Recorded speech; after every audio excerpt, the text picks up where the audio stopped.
Avatar Meher బాబాకి జై. భగవంతుడు భగవంతునిగా పరిపూర్ణుడు కాదు అని అన్నారు మెహర్ బాబా. అంటే నిరాకార నిర్గుణ స్థితిలో భగవంతుడు కేవలం దైవ స్థితిని మాత్రమే అనుభవిస్తూ ఉంటాడు. ఆ స్థితిలో ఆయన సృష్టితో సంబంధం కలిగి ఉంటాడు. ఎందుకంటే ఆ స్థితిలో భగవంతునికి మాయా సృష్టి యొక్క చైతన్యం ఉండదు. భగవతోనుభవం పొందిన తరువాత కూడా మానవ శరీరాన్ని నిలుపుకొని స్థూల ప్రపంచపు చైతన్యాన్ని తిరిగి పొంది ప్రపంచంలోనే మానవాళికి గమ్యాన్ని చేరడానికి అనగా భగవంతుడి ఐక్యాన్ని అంటే లేకపోతే మోక్షాన్ని పొందడానికి సహాయం చేసే సద్గురువు పరిపూర్ణుడు. అతనే మానవుడు దైవంగా పరిపూర్ణత పొందినవాడు. అలాగే మానవాళిపై గల అపార ప్రేమతో నిరాకారుడైన భగవంతుడు సాకారుడై మానవ రూపం ధరించి మానవులకు ఆధ్యాత్మిక పురోగతి కలిగించడానికి ప్రతి యుగంలో వచ్చే అవతారుడు పరిపూర్ణుడు. ఆ విధంగా భగవంతుడు మానవాళికి సహాయం అందించడానికి మానవ రూపంలో భూమిపై అవతరిస్తాడు. అతడే దైవి మానవుడు, గాడ్ మ్యాన్. మానవ దైవం దైవి మానవుడు ఇద్దరు పరిపూర్ణులే అయినప్పటికీ సద్గురుకు మానవ దైవం శరీరం చాలించిన పిదప సృష్టితో సంబంధం ఉండదు. కేవలం అనంత ఆనంద స్థితిలోనే లీనమై ఉండిపోతాడు. కానీ అవతారుడు దైవి మానవుడు మాత్రం సృష్టిలో ఎల్లప్పుడూ సంబంధాన్ని కలిగి ఉండడమే కాక సద్గురువుల పిలుపు మేరకు ప్రతి యుగంలో మానవ రూపం ధరించి మన మధ్యకు వస్తూనే ఉంటాడు. విశ్వకార్యం భారాన్ని చేబుని మానవాళికి ఆధ్యాత్మిక పురోగతిని దిశానిర్దేశం చేస్తుంటాడు. అందుకే ఆయనకు సనాతనుడు, ఏన్షియంట్ వన్ అంటారు. ఆయనే విశ్వ ఆధ్యాత్మిక పాలక వర్గానికి అధిపతి. ఆయనే ఉన్నతోన్నతుడు, హైయెస్ట్ ఆఫ్ ద హై.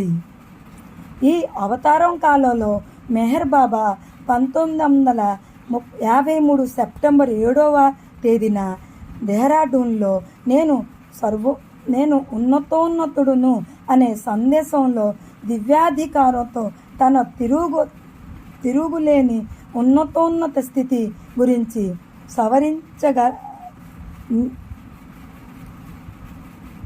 గురించి సవివరంగా వెల్లడించారు. ఈ సందేశంలో బాబా తన ఉన్నతోన్నత స్థితిని స్పష్టంగా తెలియజేయడమే కాగా ఆయన కృపను, ఆయన అందించే దివ్య ప్రేమను పొందడానికి మనం ఏం చెయ్యాలో కూడా చెప్పారు. నన్ను ఉన్నతోన్నతునిగా పరిపూర్ణ విశ్వాసంతో స్వీకరించినట్లయితే మీరు ఇలా చెయ్యాలి. 1. మీ కోరికలను తీర్చమని అడిగే బదులు మీ జీవితాన్ని నా పాదాల చెంత సమర్పించుకోండి. అపరిమితమైన నా ప్రేమ మాత్రమే మిమ్మల్ని మీ సస్వరమైన జీవితంలో అంధకారంతో కూడిన సందుగొందులో నుండి సురక్షితంగా నిశ్చయంగా నడిపిస్తూ గమ్యస్థానానికి చేర్చగల ఏకైక మార్గదర్శి. అందువలన మీ ఒక జీవితమే కాదు, లక్షలాది మీ జీవితాన్ని ఉన్నతోన్నతుడైన నా పాదాలు చెంత సమర్పించిన కూడా అది అతి అల్ప త్యాగమే అవుతుంది. 2. ప్రాపంచిక సుఖాల కోసం, క్షణికమైన ఆనందం కోసం నన్ను అంటిపెట్టుకోకూడదు. మీ సొంత సుఖాన్ని, ఆనందాన్ని నా పాదాల చెంత అర్పించి మీ కష్ట సుఖాన్ని అన్నింటిలోనూ నేనే అంటిపెట్టుకొని ఉండండి. 3. ప్రాపంచిక ప్రయోజనాన్ని కాక్షిస్తూ నన్ను ఆశ్రయించవద్దు. మీ సర్వస్వాన్ని అంటే దేహము, మనసు, సకల సంపదలను వాటిపై మీకు గల మమకారంతో సహా విడిచిపెట్టాలనే తీవ్రమైన తపనతో నన్ను ఆశ్రయించండి. 4.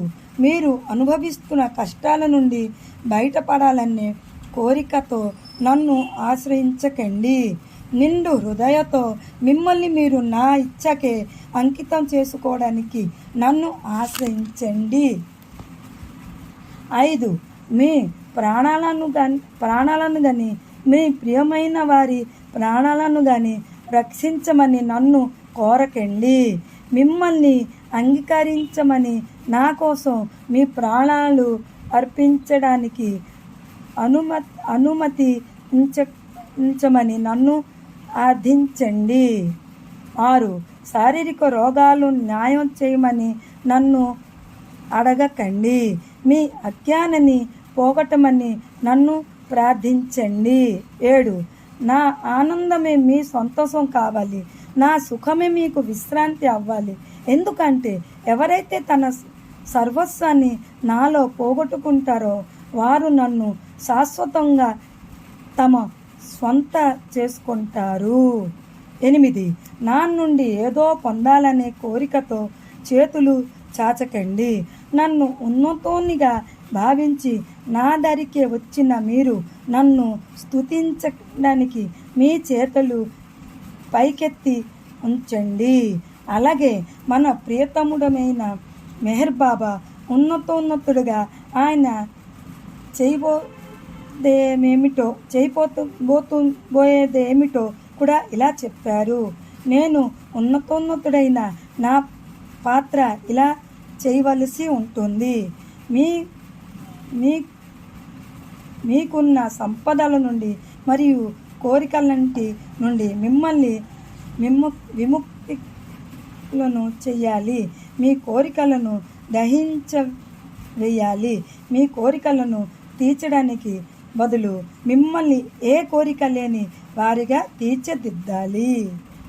ఋషులు, సాధువులు, వల్లీలు, యోగులు మీకు కావాల్సినవన్నీ ఇవ్వగలరు. కానీ నేను మాత్రం మీ కోరికలను మీ నుండి తీసుకొని మిమ్మల్ని బంధనాల నుండి విముక్తులుగా చేస్తాను. అజ్ఞానం ఒక చీర నుండి మిమ్మల్ని విడుదల చేస్తాను. నేను మీరు కోరుకుంటున్నగా మీరు అడిగినట్ల ఇచ్చేవాడిని కాను. నేను తీసుకునే వాడిని మాత్రమే. నేనే ఉన్నతోన్నతుడు అయితే నా ఇచ్చకే శాసనం అవుతుంది. నా అవిష్టం నా శాసనాన్ని నడిపిస్తుంది.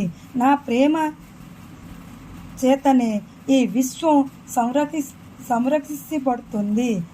బాహ్యంగా మీకు కలిగే కష్టాలు, క్షణభంగురమైన బాధలు అవన్నీ నీ అంతిమ శ్రేయస్సు కోరుకు నా ప్రేమ వలనే కలుగుతున్నాయి.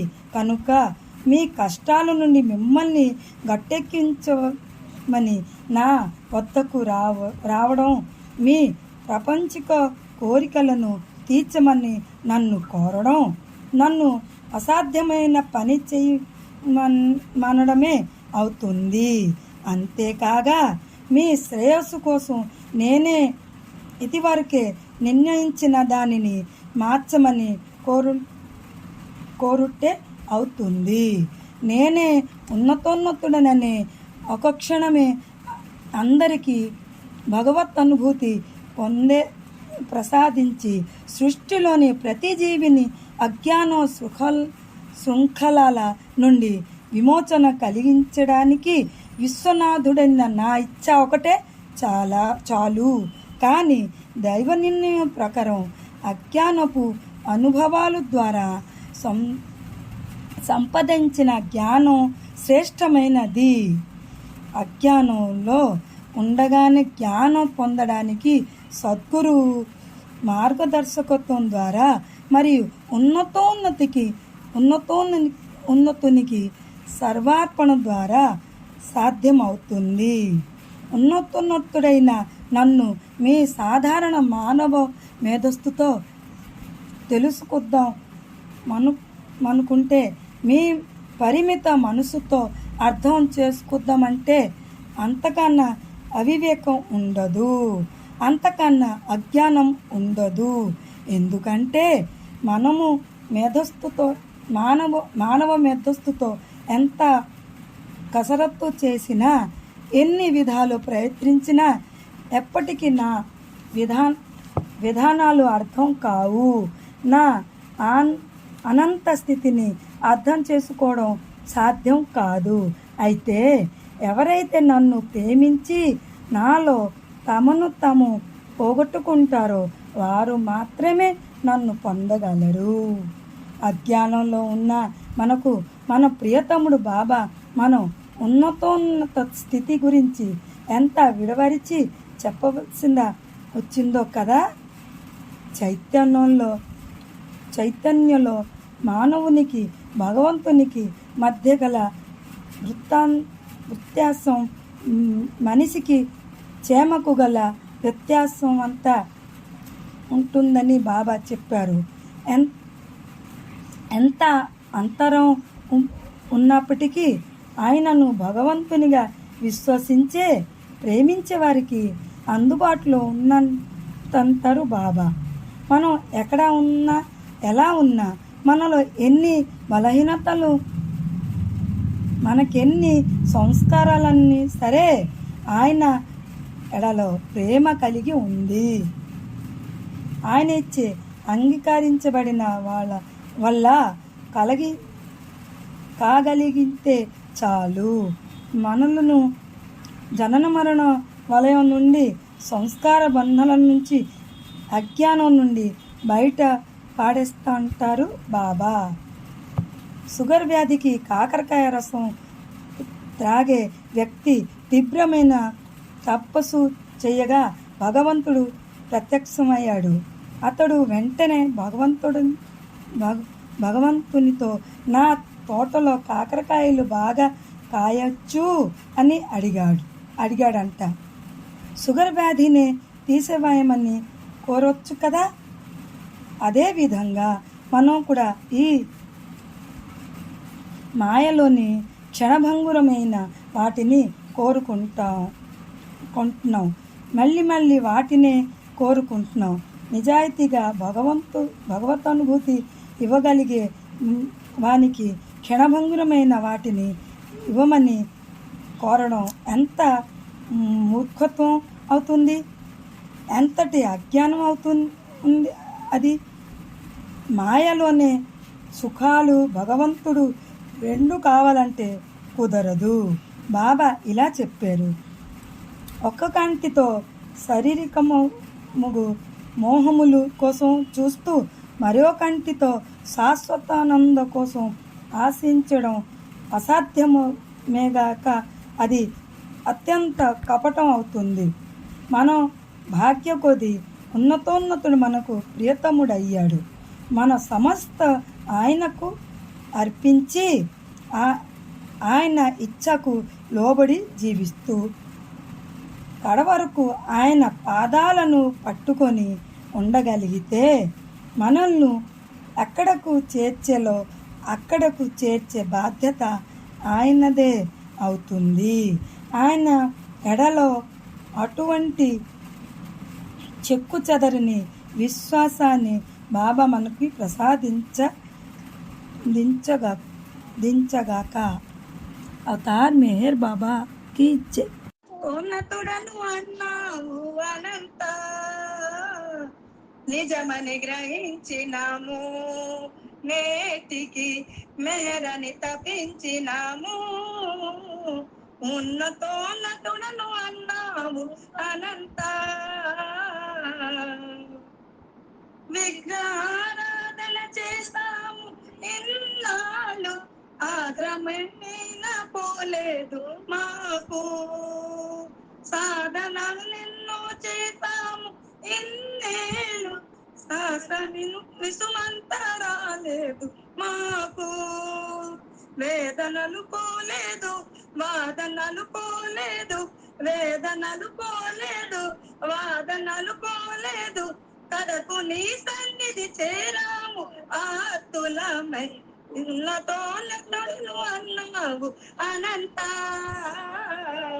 నిజమని గ్రహించినాము, నేటికి మేరని తపించినాము, ఉన్నతోన్నతుడన్ అన్నావు అనంత మేరు మేరనుచు మై మరచిపోయాము, ప్రేమ ఉదయించసాగింది మాలో, ప్రేమ ప్రేమంటూ తపించసాగాము, వేద భావాలు మరిచాము లోలో, ఒకరికి ఒకరము ప్రియమై నీవే మా ప్రియతముడై, ఒకరికి ఒకరము ప్రియమై నీవే మా ప్రియతముడై, నామ స్మరణములో బ్రతికాము దాసులమై, ఉన్నతోన్నతుడను అన్నావు అనంత నిజమని గ్రహించినాము, నేటికి మేరని తపించినాము, ఉన్నతోన్నతుడను అన్నావు అనంత ప్రేమ వరమనుచు తెలిపావు మేరు, ప్రేమ ప్రియమనుచు కోరాము మేము, ప్రేమకి బసునము అన్నావు మేరు, వసము అయినాము నీ ప్రేమకు మేము, మేరు మేరను చూనే మేరు శ్రీ అను చూనే, మేరు మేరు చూనే మేరు శ్రీ అను చూనే, బ్రతుకు కలగయ్యామా బ్రతుకు గలమయ్యా మా తండ్రి వారు, ఉన్నతోన్నతుడను అన్నావు అనంత నిజమని చినాము, నేటికి మేరని తపించినాము, ఉన్నతోన్నతుడను అన్నావు అనంత అవతార్ మెహర్ బాబా की जय जय बाबा सॉरी ఈ అవకాశం ఇచ్చిన బాబాకి అలాగే నేను సానో పెట్టి వినిన మీ అందరికి జై మేర్ బాబాలు అవతార్ మెహర్ బాబాకి జై బాబమ్మ చాలా చక్కగా చెప్పావు, పాట పాడావు. జై బాబా. ఇప్పుడు మా